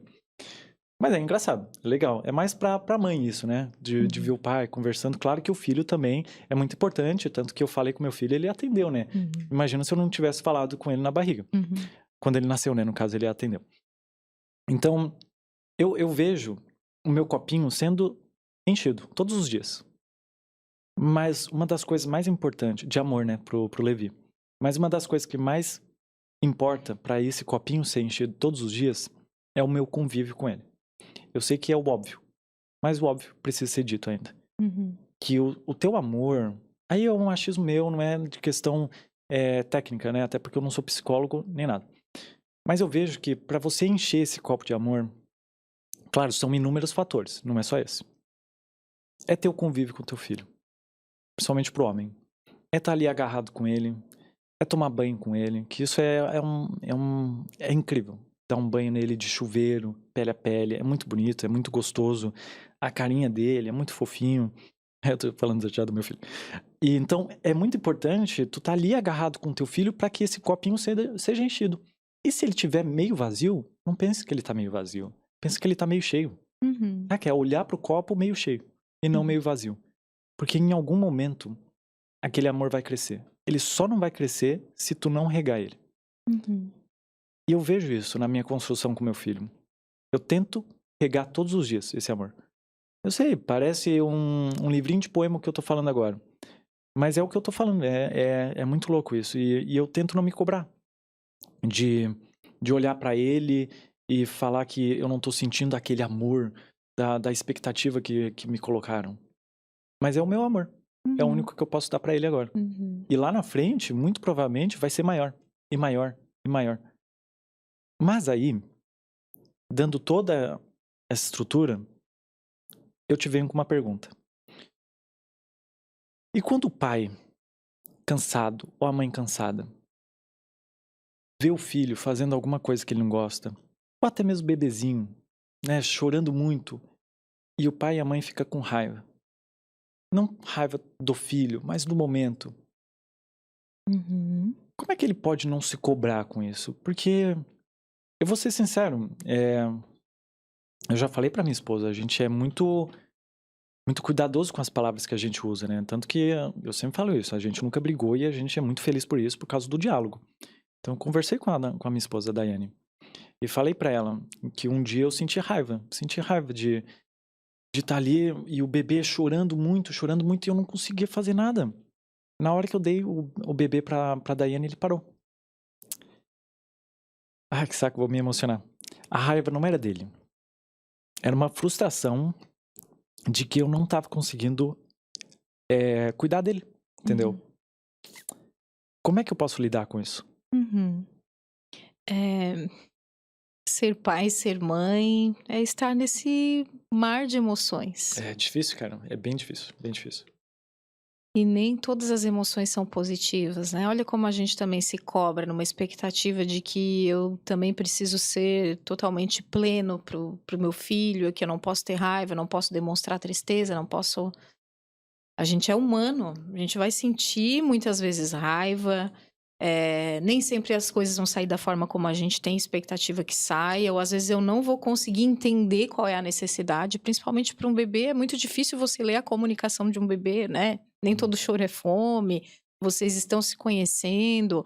Então, algo que é muito importante e que hoje na psicologia vem se falando muito, e acho que serve muito bem para pais e para mães, é a gente ter um movimento de autocompaixão, de entender também que nós somos humanos, somos limitados, nem sempre vamos conseguir oferecer as respostas corretas, né? E vou te dizer que talvez para um filho nem quer um pai que o tempo todo esteja respondendo corretamente, né? Ou que seja um pai perfeito. Um filho quer presença. Um filho quer um pai que está tentando. Uma mãe que está tentando, né? Mesmo com todas as suas falhas, ou. E aí eu não vou dizer nem falhas, mesmo com todas as suas manifestações emocionais, né? Na medida que a gente se torna pai e mãe, parece que a gente também quer só mostrar que tá bem, que é forte, que dá conta.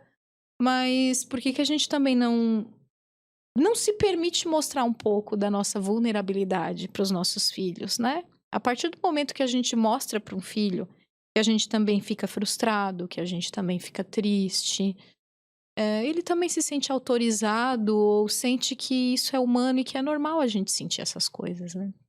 Sim, com certeza. Eu quero trocar o disco porque eu tô muito emocionado e aí Tá. eu vou Você ficar. tá mobilizado com esse Tô, tema. tô, Tá. tô. Daí depois a gente conversa no fora. Podemos. Ou também fazer outro podcast com outro tema que o pessoal pode colocar aí nos comentários, caso tenha algum problema, Uhum. vivendo, né, a vida parental. Uhum. Mas eu queria saber de ti, o que tu tem de estudos, porque eu vi que tu tem um papelzinho e tu tem muita informação pra dar, e eu Uhum. tenho certeza que alguns tópicos a gente não abordou aqui. Tá. O que Uhum. tu acha interessante que os pais saibam na questão de cuidados de família, ou cuidados do filho, ou de si mesmo, que a gente poderia abordar aqui para que as pessoas conseguissem entender de alguma forma um pouco melhor essas questões? Uhum. Tá. Acho que tem um ponto aqui que eu acredito que é importante mencionar, né, para os pais, que diz justamente sobre essa expectativa e as projeções que a gente faz sobre os filhos, né? Quando a gente estava falando, Ângelo, sobre assim, poxa, será que eu devo ter filhos ou não, né? Como que se dá essa escolha de ter ou não ter filhos? A gente precisa pensar muito bem que ter filhos é poder se colocar de uma forma muito desprendida, né? E colocar à prova, né? Tudo que você tem em você, as suas fraquezas, as suas limitações, as suas potencialidades, em prol aí do desenvolvimento de uma criança, mas a gente não deve pensar em ter filho para atender algumas expectativas nossas. Um filho não pode ser uma extensão do meu desejo. Ele não pode ser alguém que vem para preencher uma lacuna. Ele não pode ser alguém, né? A gente ouve muito, por exemplo, poxa, eu vou ter um filho porque quem é que vai cuidar de mim quando eu ficar velho, né? Olha que posição egoísta, né? Ah, eu quero que o meu filho se torne isso ou aquilo, que ele tenha uma profissão X. É óbvio que é normal a gente desejar, né, que nossos filhos cresçam, se tornem pessoas íntegras, bons cidadãos, enfim. Ok, acho que todo mundo quer isso. Mas eu não posso já também direcionar um roteiro para a vida dessa criança, né? A gente precisa ter muito cuidado em olhar para a singularidade desse indivíduo que está vindo aí. E que muitas vezes as suas características não necessariamente é aquilo que eu projetava para alguém, né? Porque essa projeção é normal. Já desde o momento da concepção na barriga, a gente não fica pensando como é que vai ser? Como é que vai ser o rostinho? Como é que vai ser o comportamento? Ai, meu filho não vai fazer isso. Eu vou te dizer uma, tá? Do meu, eu dizia assim, meu filho não vai usar chupeta, né? Nossa, eu queria... Meu Deus. A gente pode fazer um programa só das coisas que eu achava ou, enfim, imaginava que meu filho não ia fazer ou que não ia precisar e que... enfim, eu tive que me desconstruir nesse sentido. Ok, ele não. Dentro, a gente vai para uma literatura que diz que a chupeta não é legal, tem a questão da dentição e tal. E dizer, não, meu filho não vai precisar de chupeta, ele não vai usar. Por uma questão da minha dificuldade de amamentação e tal, enfim, a chupeta foi o que salvou a nossa vida. E claro, quando ele estava ali perto de 1 aninho, a gente retirou, foi ok a retirada, né? Mas olha quantas expectativas, isso é um exemplo. Quantos pais, né, que já, por exemplo, lotam as agendas das crianças com atividades extras, atividades muitas vezes que não fazem nenhum sentido para a criança, mas que os pais projetam, não, meu filho, ele vai ter que ser bem-sucedido, ele já vai ter que saber falar inglês, ele já vai precisar tocar uma série de instrumentos musicais, ele vai ter que fazer desenho, ele vai ter que praticar um esporte. E aí, o que que a gente vê, né? Muitas vezes a criança muito hiperdemandada, né? A criança passando por episódios de estresse, de ansiedade. Então, ter filhos e um pouco de ter filhos é a gente se deparar com esse paradoxo do desejo, né? Ao mesmo tempo que você deseja, que você, enfim, tem expectativas, mas você não pode ter um roteiro tão prontinho e você não pode projetar a sua vida naquela criança ou naquele filho, entende? Cada um é um indivíduo único. Os pais têm que dar conta de si, os pais têm que dar conta. E aí a gente vai pensando em parentalidade nos diferentes momentos da vida, né? Os pais têm que dar conta da sua vida também. Todos nós passamos aí, vivemos a nossa vida. Vou usar aqui um psicólogo, né, que é o Jung, que ele fala que a gente tem que dar conta na nossa existência do nosso processo de individuação, né? A gente precisa encontrar, enfim, a nossa forma de estar no mundo. E eu não vou fazer isso para o meu filho. E o meu filho não tem a incumbência, ou ele não deve achar que ele tem a responsabilidade de fazer isso para mim. Porque muitos pais também projetam dessa forma, né? Eu vou ter um filho que vai me preencher, que vai me ajudar, né? E aí lá na frente, talvez, né? Quando os pais se deparam com um filho adulto, eles vão viver um ninho vazio, né? Vão ter que dar conta de se reorganizar na sua função existencial aí, né? Então, filhos vêm para somar, vêm para estar junto, vêm para serem pessoas distintas nas famílias, na sociedade.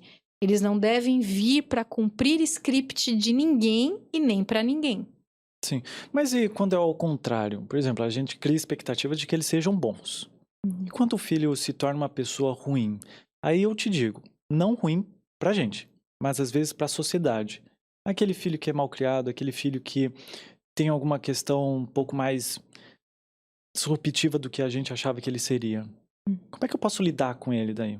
Porque, poxa, eu criei um filho da melhor forma possível e eu tô vendo ele indo pro caminho diferente. Ok, o ambiente tá ok. Tá indo numa... Eu sei que não tem como controlar o ambiente por completo, mas vamos lá. O ambiente tá ok, a família tá ok, uma família estruturada, amigos bons, mas de alguma forma ele tá se desviando. Como é que eu posso tirar essa expectativa de estar criando um filho ruim, mas ao mesmo tempo tentar auxiliar ele? Acho que é isso, é tentar auxiliar, né? Reitero, os pais têm papel fundamental na vida dos filhos, mas eles não vão ser os únicos responsáveis, né, por todas as atitudes dos filhos. Existem uma série de fatores individuais, ambientais, enfim, que podem, por algum momento, por mais que a família faça um investimento, né, parental naquela criança ou naquele adolescente, ter aí algumas dificuldades, né? E o caminho, sempre, pelo menos, eu vou apostar, que é a gente tentar tutelar, trazer para perto, tentar ver qual foi a dificuldade, tentar cuidar, né, dessas redes de relações, para poder oferecer o que essa criança ou esse adolescente, enfim, ou esse filho adulto, né, ele precisa. Lembrando que a questão vincular, ela é muito importante. Então, por mais que você pode ter tido em algum momento, né, algum percalço nesse caminho desse filho, eu acho que sempre vale, é sempre importante a gente tentar fazer esse movimento, né, de resgate.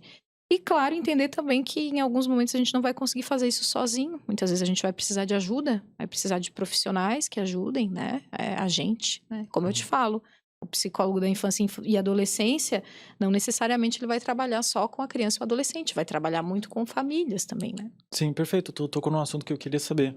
As pessoas te encontram lá na clínica. Quais são as maiores dúvidas, os maiores problemas que o pessoal vem enfrentando na questão infanto-juvenil?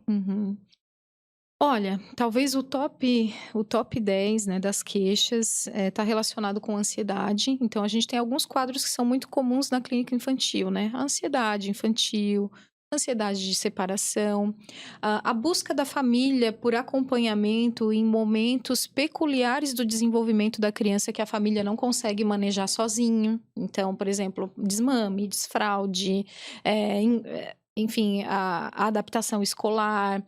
As crianças podem vir também por questão de luto, separação dos pais, comportamentos mais disruptivos, atrasos do desenvolvimento, questões relacionais e de aprendizagem. Então, existe uma série de queixas aí que vão mobilizar e que vão trazer ou fazer com que os pais tragam, né, essas crianças para a gente poder acompanhar e para poder auxiliá-los frente a essas situações. Então, me corrija se eu estiver errado, tu tá vendo mais pais, não perdidos porque eles procuraram ajuda, mas vamos usar essa palavra, perdidos na questão do desenvolvimento da criança, de algumas etapas. Então, poxa, a gente tá cheio de excesso de informação por aí. Claro, tem que saber discernir ali aquela que funciona para o seu filho. Sempre é importante tu procurar ajuda profissional. Mas com o excesso de informação que a gente tem, os pais ainda estão muito perdidos na questão de cuidados do filho? Acho que não, Ângelo, era aquilo que eu te falava, assim, não é só do âmbito da informação, tem o aspecto singular, né, e o aspecto de cada família.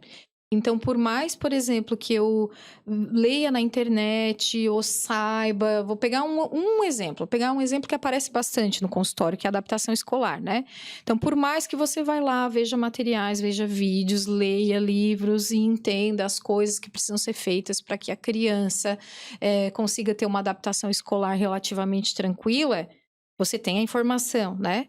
Talvez você vai aplicar todo o conhecimento que você teve ali, né, com a sua criança, mas aquela criança vai passar 2 meses que começou a aula e ela chora copiosamente todas as vezes que ela tem que entrar na sala. Então, o profissional ele é acionado para ele entender, para ele ter um olhar amplo do desenvolvimento da criança. Então, geralmente, quando a gente atende a criança, o primeiro atendimento ele vai ser com a família. Você vai fazer uma entrevista que a gente chama de anamnese, que você vai coletar todos os dados importantes do desenvolvimento daquela criança e da família também, né, do funcionamento familiar. Você vai entender como é o ambiente escolar, você vai entender como que é o estilo de apego daquela criança, para você poder orientar a família e talvez, em alguns casos, fazer algumas intervenções com a criança, fazer algumas intervenções com a escola, para poder ver o que está pegando naquele caso específico que está sendo difícil transpor essa fase, né? Para que a criança possa seguir em frente. Uhum. Tu falou de estrutura familiar e a gente, antes de começar o podcast, a gente tocou nesse assunto. As mudanças da estrutura familiar. Uhum. As pessoas estão olhando para as famílias de outra forma, mas ao mesmo tempo eu encontro muito preconceito. Todo mundo encontra preconceito, né? Uhum. Em várias áreas da vida. E algumas dúvidas sobre o que é uma estrutura familiar hoje em dia. Uhum. Será que ela sempre foi olhada de uma forma e hoje a gente está construindo outro tipo de estrutura familiar? Ou essa estrutura familiar sempre existiu? Uhum. E aí eu queria que tu falasse um pouquinho mais o que são essas estruturas familiares. Tá. Particularmente, o termo estrutura familiar me incomoda um pouco. Se a gente fala de estrutura, a gente vem de um pressuposto que existe uma estrutura ideal, algo organizado, né? Algo padronizado. E quando a gente fala de famílias, a gente percebe que não é assim que acontece, né? Embora discursivamente talvez tenha sido vendido um modelo de família, como a gente fala, a família do comercial de margarina, né? Hoje em dia, atualizando para os tempos modernos, a família do feed no Instagram, que vai bater as fotos de estúdio e posta, enfim, né? Que ali na foto do Instagram tá um recorte também, né, gente? Ali não aparece a birra, não aparece o choro, não aparece os momentos mais difíceis da parentalidade, mas eu gosto de a gente pensar eu gosto de trocar a palavra estrutura por composição familiar, né? E ela é diversa, né? As famílias são diversas. E quando você trabalha com crianças, você precisa entender que existem famílias de diferentes configurações. Você pode ter uma família que tem o pai, a mãe e a criança. Você pode ter a família que tem o pai, a mãe, a criança e já tenha 1, 2 irmãozinhos. Você pode ter a família que tem o pai, tem uma madrasta, tem uma criança de uma outra relação da madrasta que vão conviver na mesma casa. E aí essa criança, ela vai passar alguns finais de semana ou vai ter, enfim, uma guarda compartilhada em que a dinâmica da rotina dela, ela vai transitar entre 2 casas. E hoje a gente tem muitos materiais bons, inclusive, né? Pra gente trabalhar no consultório essas dinâmicas diferentes para que a criança consiga vivenciar bem, né, a sua vida familiar, né?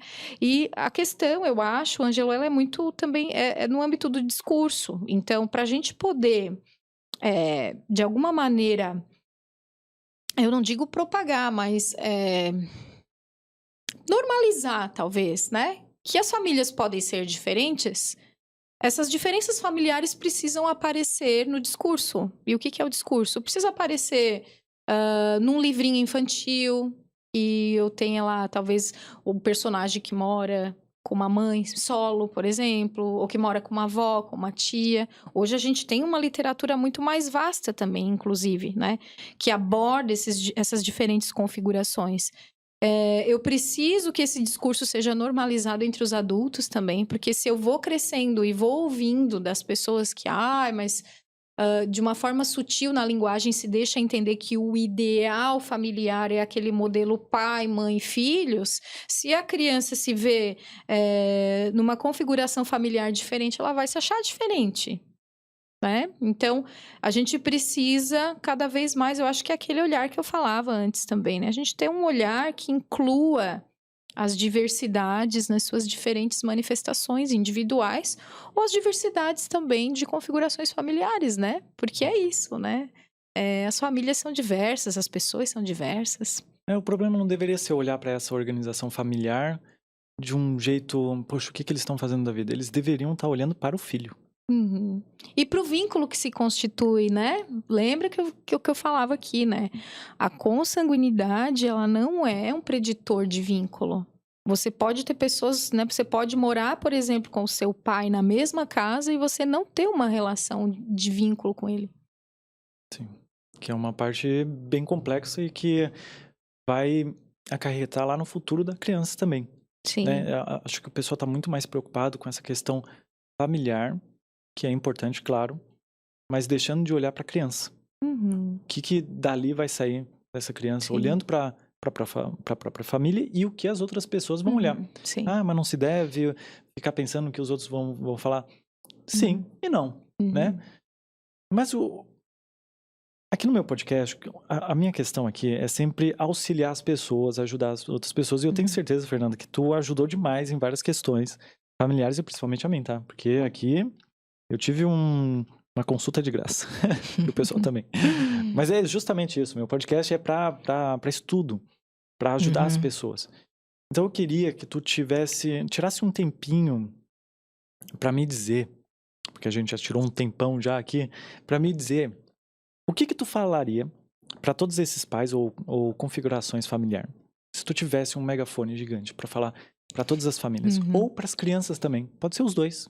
O que tu falaria para essas pessoas? Tá, vamos lá. O que eu falaria para pais seria o seguinte: invista na relação com os seus filhos, com as crianças. Não existe manual, não existe receita que vai ser melhor do que um vínculo construído com uma qualidade de investimento que nós possamos oferecer, com uma qualidade de contato. Esse contato, ele pressupõe tempo que eu dedico, ele também está relacionado com a forma como eu estou atento ou atenta naquele momento para as necessidades da minha criança, do meu filho.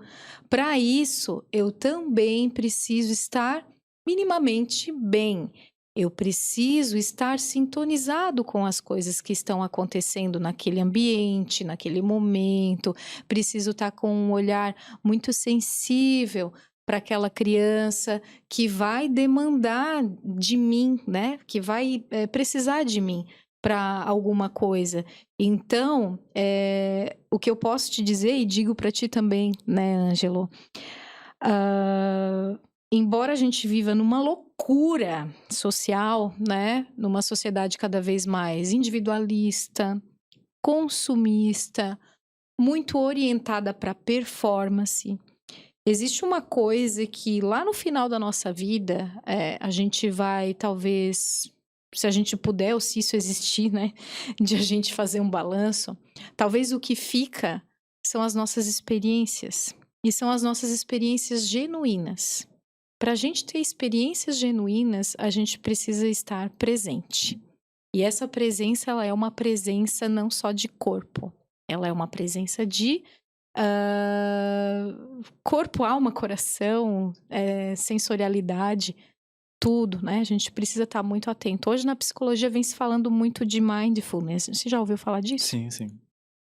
Então, se a gente está numa posição atenta, consciente e disponível para o contato com a criança, isso já vai ser uma grande coisa. Por quê? Se a gente for pensar nos nossos pais, e aí vamos ir um pouco para a posição de filhos. Quais são as coisas, talvez, que se você fosse pensar assim, ó, fechar os olhos e pensar, se eu fechar meus olhos agora, quais são os momentos que eu mais lembro com carinho da minha vida com os meus pais?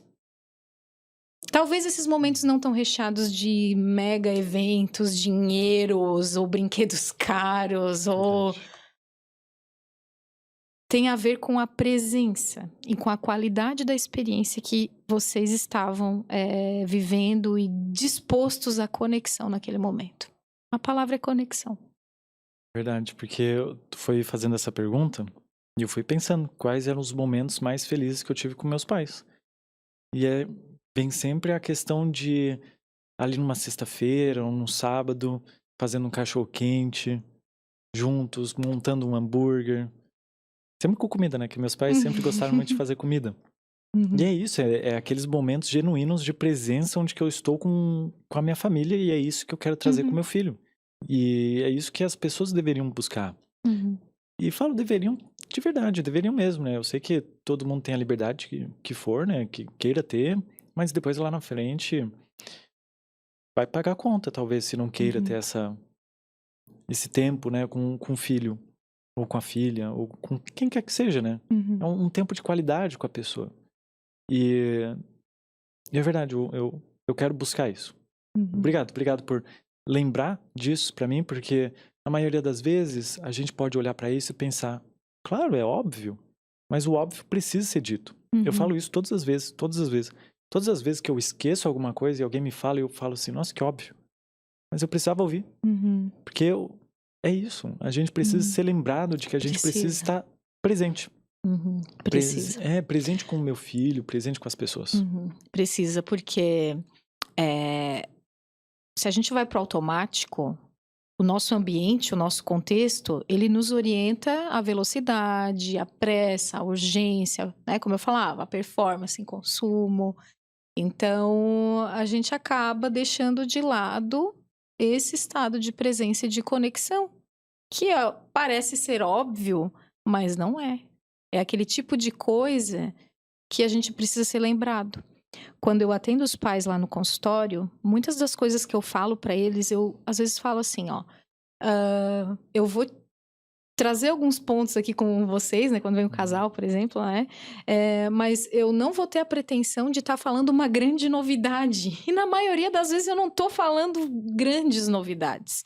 Mas sabe aquele tipo de coisa que você precisa estar relembrando? As pessoas, tá retomando, tá, né?